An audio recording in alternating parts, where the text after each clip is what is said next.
Welcome back, everyone, to NASCAR Heat 2 coverage here on Knee Pit Gaming.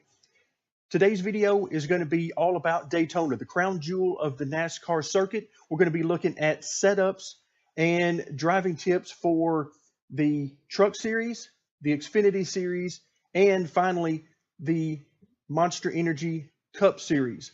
Then we'll finish off the video by having a short 13-lap race in the trucks at Daytona so that you can see some of the ways that the AI race you and some of the techniques you might be able to use to get from the back to the front in that short amount of time. So without any further ado, let's head to the track.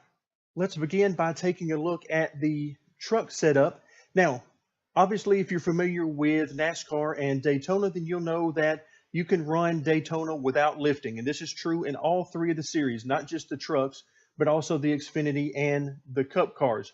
You will not be required to lift at all around this track unless there are no situations where you're around other race cars on the track. You may have to lift or drag the brake a little bit to keep from bumping into or wrecking another car. But aside from that, you're going to be wide open all the time. I will also let you know that the way these cars handle is a progression. You start off with the trucks that feel extremely planted into the track. Now, this would be by design, as the trucks in real life have a lot more downforce and a lot more overall grip. They also run the slowest. And then whenever you get to the Xfinity car, it's a little bit faster and not quite as planted to the track. And then finally, you end up in the Cup cars, which run the fastest and are even less planted in the track. Now, don't let that scare you, because all three of these cars are planted in the track plenty enough to run wide open and have lots of fun. But keep in mind that because the trucks are the slowest and have the most grip, that they are going to be the easiest to drive. So we'll start off by taking a look at the shock settings. The shock settings are default. They're all 10s across the board. I say default, my default anyway. Sometimes the game changes these up from time to time per track, but 10s across the board are my default. And in the case of Daytona, in the trucks, there is no reason to change it because the truck has tons of grip and there's really no need to tinker too much with the shocks for that purpose. Left weight is always maxed out as long as we're not on a road course, so we're at 54.2% there.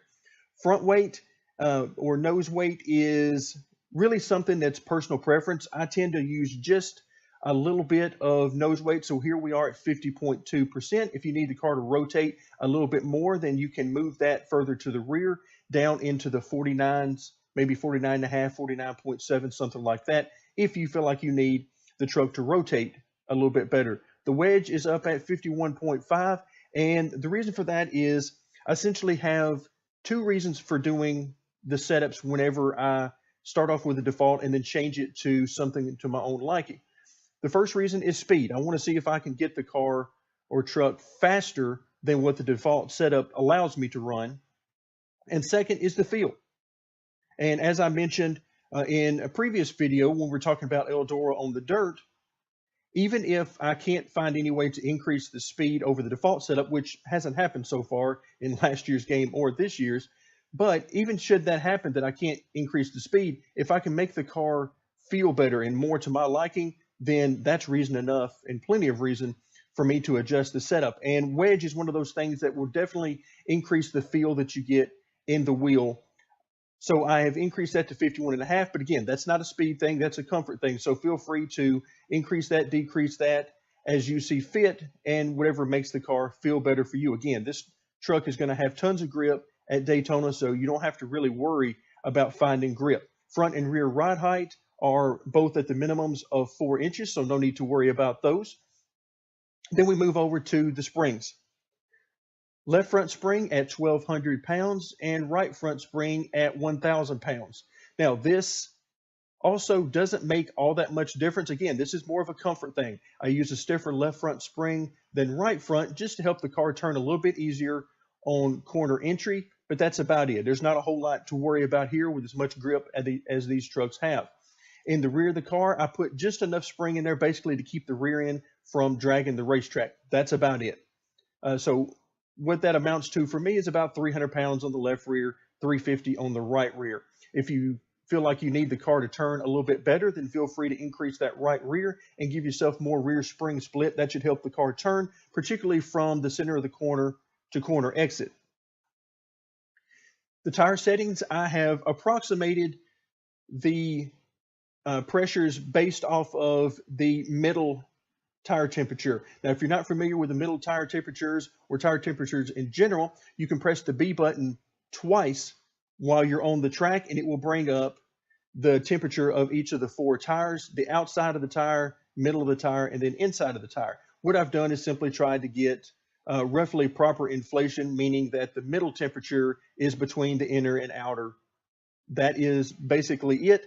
These are by no means the optimum settings. If you need the car to turn better, then the best thing to do is increase the difference between the left side pressures and the right side pressures.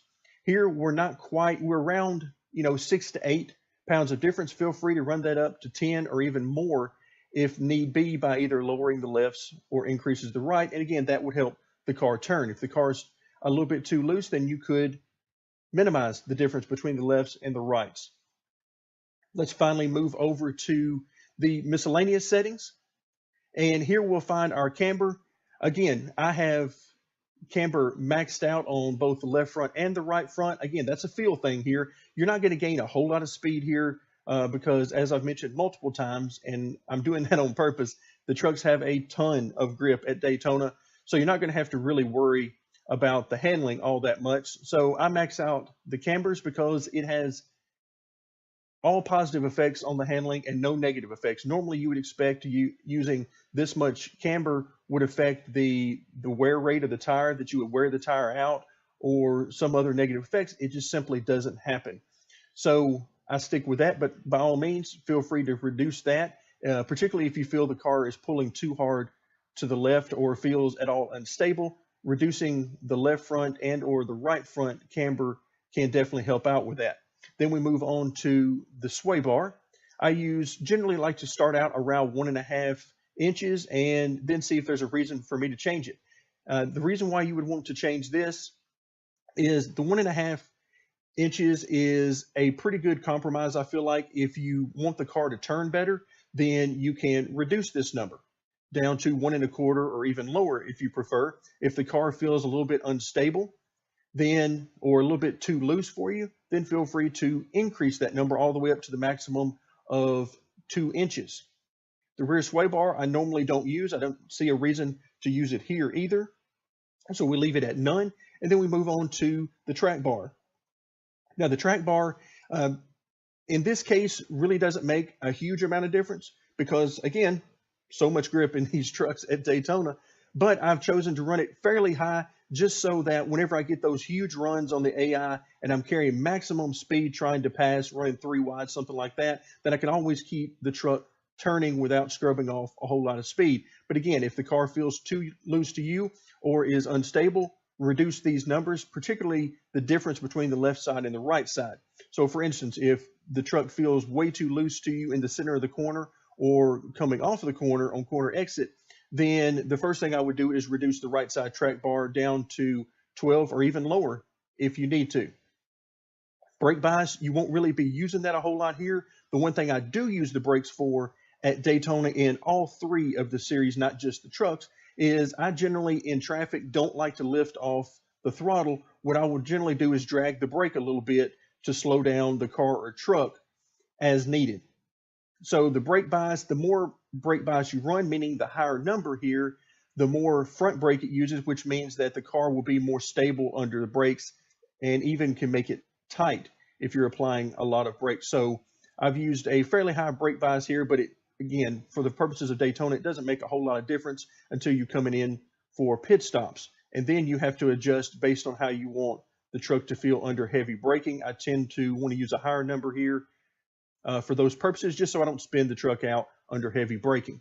Grill tape has very little to no effect in this game other than increasing the temperature of the engine. It should decrease drag and it should increase the downforce on the front of the car or truck, but it doesn't really seem to do anything in the game. What I've done with the grill tape here is I've put it at 60% because what you want to do with this number is Again, if you're not familiar, when you're on the track, I mentioned earlier that you press B button twice to get to the tire information. Well, if you just press the B button once, then it will bring up a display that will show you the temperature of the engine. And what you want to do is keep that below 230, because at 230, it seems like the truck or car starts to lose power. And then at 235, it starts to smoke, and then you're going to have to come into the pits in order to at least take some tape off, if not being done for the day. So I tried to run this somewhere around 210, 215, maybe a little higher, depending on the track. But I didn't try to push it too close because, again, I don't see that it does a whole lot. But I did want to give you guys an idea of how much grill tape you can run, simply in case in future updates they actually make it amount to very much for game purposes. Then we move on to wheel lock. I generally like to use about 10 degrees. It's not going to matter a whole lot here at Daytona. The wheel lock is for the maximum amount of steering input that you're allowed to put in. How much will the wheel basically turn before you start to lose input? 10 degrees is a pretty good number. You can go higher on this, up to around 15 degrees without any issue. Again, not going to be a big deal at Daytona, but on the road courses could be a bigger deal. Same thing with short tracks. Steering offset. This is what is attempting to offset the pull to the left from the setup. I mentioned earlier with the cambers, by using as much camber as in this setup, the car, or in this case the truck, can pull hard to the left on the straights. Now, it really helps out in the corners, makes the car turn very nicely in the corners, and helps you keep and maintain speed. However, on the straights, it does mean that you're going to have to turn back to the right at least a little bit in order to maintain the car going straight. Well, the steering offset tries to offset that pull to the left. So I like to use a little bit somewhere between here. You can see 0.075. A lot of times I'll use 0.1. Somewhere in that range is generally pretty good. As you lower this number, the car or truck will pull harder to the left. As you increase it, it will want to straighten out for you, but be very wary of getting too high. I haven't had any luck using anything over 0.15 because I find that the car becomes more erratic and actually wants to steer to the right some on the straights, which is very disconcerting for me because I'm expecting it to pull to the left. So keep that in mind when you're adjusting the steering offset. Gear settings are probably the most important thing you're going to deal with here in this setup in all three, not just the trucks, but in trucks, Xfinity, and the Monster Energy Cup cars. And the reason is because this is ultimately where you control your speed. All right, and particularly, we're not going to worry about the first, second, third, and fourth gears. We're going to worry about the rear end ratio.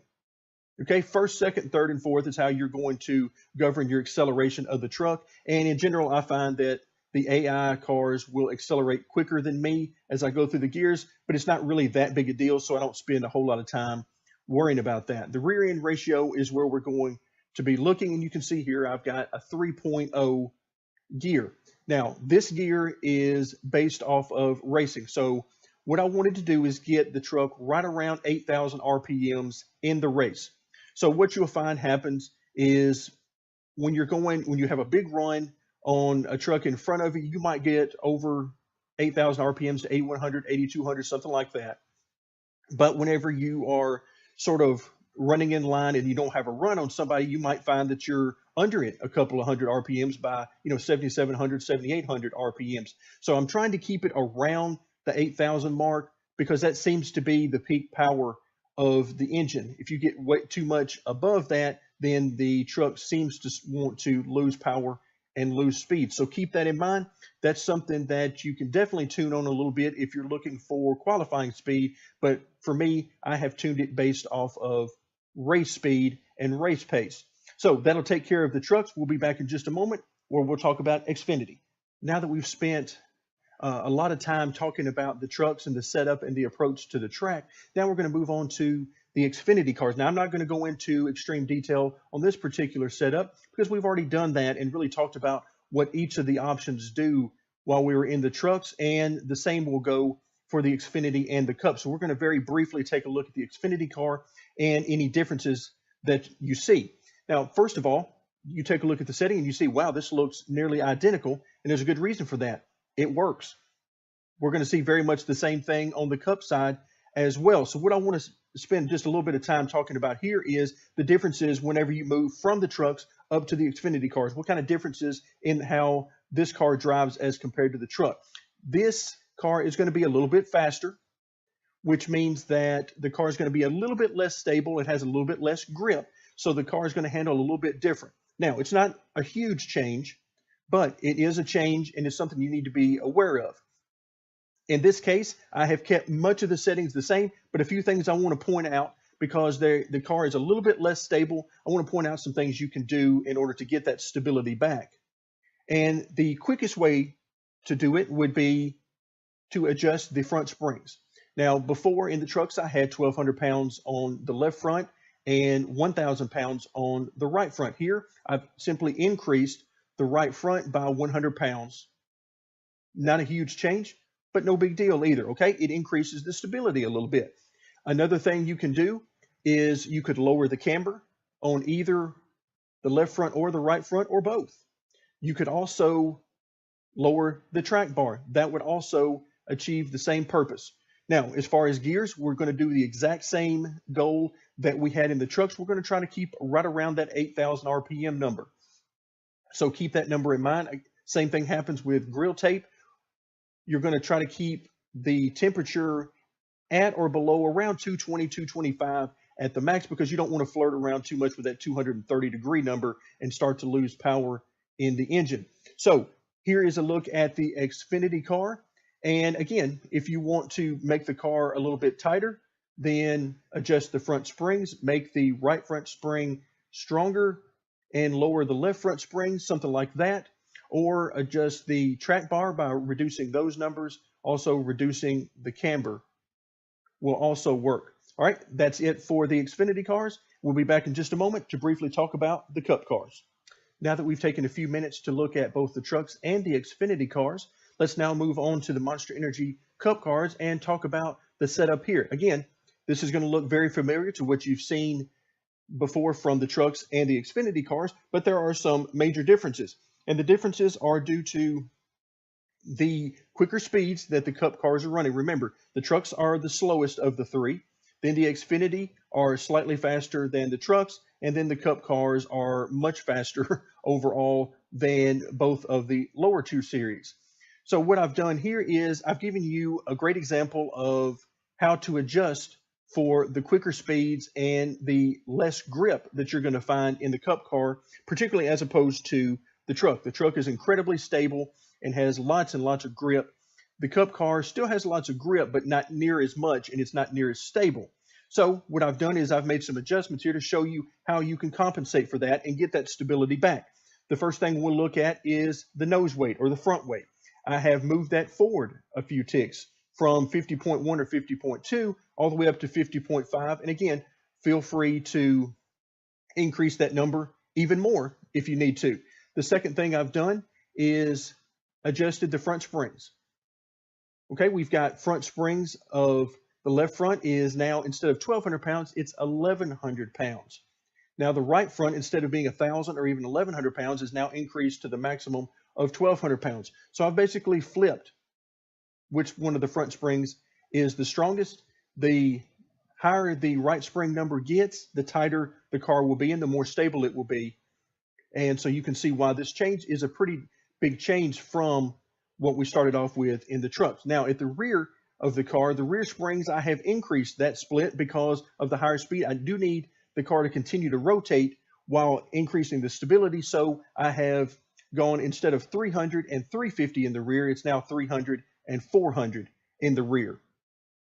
Okay, in the miscellaneous settings, everything looks very similar. The track bar here, however, is a little bit lower. Instead of something along the lines of 12 inches on the left side and 14 inches on the right side, I've now lowered that to 11 and 12 respectively, just to keep that in mind, just to bring the car back in and make it a little bit more stable. Now, feel free to increase those numbers. The car is not at all unstable. I simply wanted to show you what that could be like. Now, as far as the gears here, you're floating with the same numbers that you were looking at before. You still want to keep right around that 8,000 RPM number. However, I have put the gear ratio at 2.91. Also 2.80, which is the lowest gear ratio that is included, will also work here. So anything that keeps you right around that 8,000 RPM number will be perfectly fine. So that will do it for our discussion of the setups for the trucks, Xfinity, and the Monster Energy Cup cars. So now stay tuned for a short 13-lap race in the trucks, just to give you an idea of how the AI race, their speeds, and how you might be able to move from the back where we'll start all the way up to the front. Thank you very much for joining me, and stay tuned for more NASCAR Heat 2 coverage here on Knee Pit Gaming.